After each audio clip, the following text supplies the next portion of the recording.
Well, that's what hurt my relationship with NATO, because Greenland doesn't help Denmark. Denmark doesn't spend money to really help Greenland. It was Greenland that, and it continues to be, that should be controlled by the United States, not by Denmark. What? Yeah, what are we doing? What are we doing? For the briefest of moments, I just had like a hint of sympathy for his staff, who is probably like just scratching their heads, wondering why he is doing this again. It's just this kind of he's famously petty. Like we weren't treated very. Okay, now if you've been following this conflict over the last few weeks, you'll know there has been no shortage of Republicans trying to defend Donald Trump's handling of Iran and the so-called ceasefire. But in this clip, that defense completely falls apart. We see Democratic strategist Mike Nellis absolutely unload on the Republicans on the panel, accusing them of defending the indefensible and calling out what he sees as the contradictions in Donald Trump's approach to Iran and the ongoing conflict. Whether you agree with Mike Nellis or not, one thing is for sure, he does not hold back. Now, if you're new here, I'm Bradley Hostin, and this is The Bradley Hostin Show. Let me know where you're watching from in the comments below.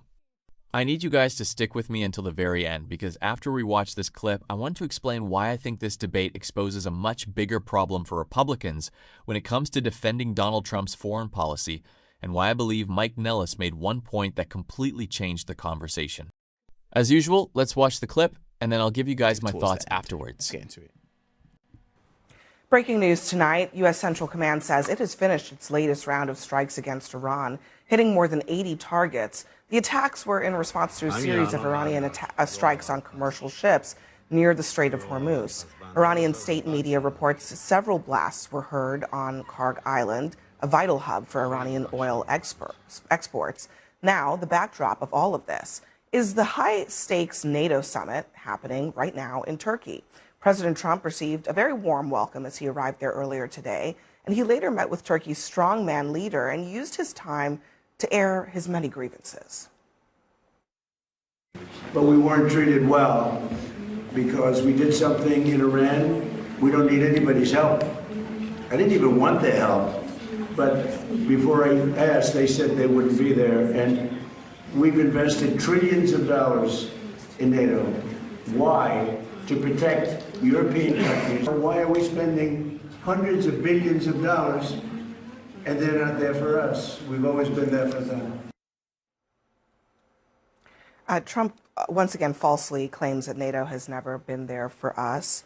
I also think it seems that given how this war has gone on, given how they've gotten into a settlement with Iran, a memorandum of understanding that, as of right now, had to be paused for more strikes because Iran is not abiding by the MOU, it seems like Europe got it right.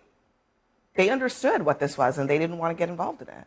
Well, they are involved with it now. The Strait of Hormuz is a global issue. It's not just something that the United States is going to deal with. And, you know, the United States is doing everything the right way, as far as we know. They're sitting down with Iran. They're trying to come to an understanding. Iran is the one that's breaking the ceasefire, and we have to show a message that you don't get to continuously do that. They're making some strategic mistakes beyond just messing with this MOU. I mean, I think one of the ships that was targeted was a Qatari ship. They're going after folks in their own orbit, and they're going after their own allies.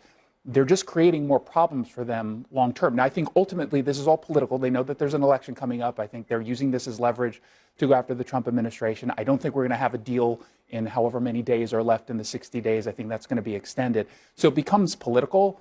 And we're just going to have to deal with this for another several months, unfortunately. But I do think that it would come to a conclusion faster if Europe stepped up in a bigger way and started playing a bigger role here. What do you want Europe to do at this point? I want Europe to say that they're standing with the United States and that the Strait of Hormuz has to be completely open. They can't bomb them anymore than we've bombed them. Why would Europe get involved in helping us when we didn't even ask for their help? Trump says that he doesn't want it. And by the way, he continues to alienate them by launching ridiculous tariffs that make everything more expensive, by trying to pass this over to them. And earlier today, he threatened to withdraw all troops from Europe if Denmark doesn't give him Greenland. Yeah, that's not the way you engage with your allies. Let me play that sound. I mean, he actually encapsulated all of his problems with NATO down to the Greenland issue. Listen.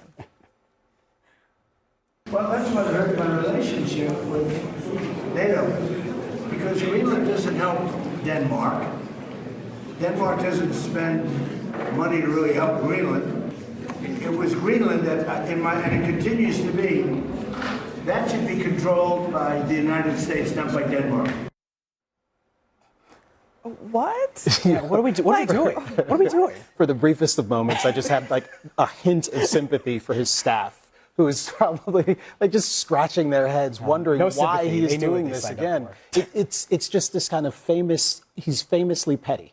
Like, we weren't treated very well, like you weren't looking out for us. I wasn't even sure I was going to come. Like, none of that makes any sense at this point. You ought to be trying to restore your relationships and strengthen your relationships with NATO allies at a moment when you do, in fact, hope that Europe gets involved in this situation with the Straits to help straighten out the mess that you helped create. Yeah. And as if the Greenland stuff wasn't enough, as if the tariff stuff wasn't enough, as if, poo-pooing on NATO entirely wasn't enough, he shows up, a couple of days after he got his puppet at FIFA, Infantino, to remove the red card against the host country of NATO, which happens to be Belgium, where basically every Belgian this morning, every Belgian today woke up making fun of Donald Trump and imitating his silly YMCA milk the cows. I thought you were going to talk about the F-35 fighter jets. I didn't realize we were going to divert to the red card. But in addition to all of that, they are considering giving F-35 fighter jets to Turkey, which in the first Trump administration had been basically banned by Congress because they use Russian radar systems. And it's also controversial because U.S. ally Israel doesn't want it. Bibi Netanyahu talked to Dana Bash today, and here's what he said. It's a regime that's infected with the Muslim Brotherhood, which hates the United States. He harbors Hamas, the Hamas terrorists. He supports them. He finances them. He's thrown his opponents in jail, all of them. And so he's not exactly a model ally of the United States. So he is considering giving the country these planes, F-35s. Well, as I said, it would destroy the power balance in the Middle East because Turkey, I think, has aggressive aspirations. And, on top of the whole F-35 thing, which, again, they're considering, it doesn't appear that they've made a decision yet, Trump also made it very clear the only reason he went to the NATO summit is because it was hosted by Turkey. He repeatedly described Erdoğan as a closer ally, as somebody more aligned with him than the rest of Europe. And, yeah, Turkey is in NATO, but the point is, I think that is a controversial view for Trump to throw the rest of Europe under the bus in favor of Erdoğan at this moment. Well, I don't know if it's necessarily throwing the rest of Europe under the bus. I do think Netanyahu is correct to point out that Turkey is not necessarily a model ally for the United States. I also think the reasons that we stopped sending them F-35s were legitimate then, and I think those concerns remain today. And whether or not the circumstances have changed remains unclear. We also don't have the same access that President Trump has. I also think it's important to note two things. The F-35s that we give to Israel, that we would give to Turkey, are not the same capabilities that we have. They are not they're less advanced than ours. So we do have the ability, for example, if we need be, to take them down if they were ever used against the United States. The other thing is that the Department of Defense typically works with other countries if we're building something or selling them a product to ensure that there are security protocols in place and procedures so that there can't be things like espionage by Russia or China or one of our adversaries. So if those things were in place and Turkey met the requirements Congress set, I do think there could be an argument for selling them. Yeah, I agree. I mean, I think the reporting is that they would mitigate some of those concerns. But I think the broader geopolitical concern is that Trump has his allegiances in the wrong place. Well, you asked an important question earlier, is why is he throwing NATO under the bus? Why is he engaging with autocrats? Same thing with Viktor Orban, right? Like, they love Viktor Orban. J.D. Vance went to go campaign for the guy, even though he was not a good human being and clearly a Russian puppet. And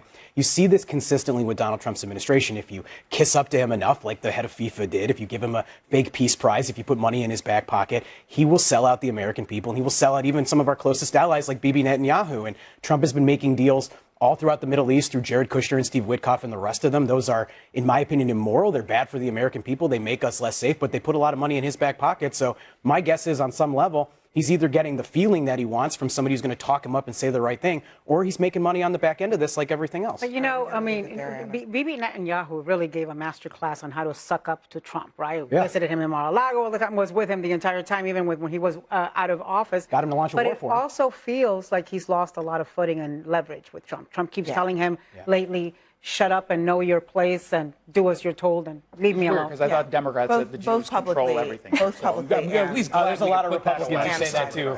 All right, we'll leave it there for that conversation. So let me give you guys my thoughts, because honestly, Jason Rantz will bend over backwards to defend Donald Trump no matter what. At this point, that's just who he is. But what really stood out to me wasn't Jason Rantz. It was the conversation about NATO. And I think Americans should genuinely think about this, because there are only two possibilities here. Either Donald Trump doesn't understand how NATO actually works, or he does understand it and he keeps telling the American people things that simply aren't true. Those are really the only two options. The reality is that NATO is a defensive alliance. That's literally its purpose. It's there to respond when one of its members is attacked, not to join every military operation that one of its members decides to launch. We've already seen that principle in action. After 9/11, NATO stood alongside the United States for the first and only time Article 5 has ever been invoked. So the idea that America's allies have never been there when the United States needed them just isn't supported by history. What Mike Nellis pointed out was also really important. Donald Trump didn't coordinate this action through NATO, and he didn't seek congressional authorization beforehand either. Those are two separate issues, but they both matter. So when he later turns around and criticizes NATO or complains that allies weren't doing enough, I can't help but ask, what exactly were they supposed to do? If you choose to act on your own, you can't then criticize everyone else for not joining an operation they were never asked or obligated to participate in. That's the contradiction I just can't get past. And this is why I appreciate people like Abby Phillip, Anna Navarro, and Mike Nellis on these panels. Whether you agree with them or not, they're willing to challenge the narrative instead of simply accepting whatever is being said. Because at the end of the day, foreign policy isn't about scoring political points. It's about facts, it's about alliances, and it's about making decisions that have consequences, not just for America, but for the entire world. But those are just my thoughts. Let me know what you think down in the comments below. And don't forget to like, share, and subscribe for more news commentaries. I'll see you guys in the next one.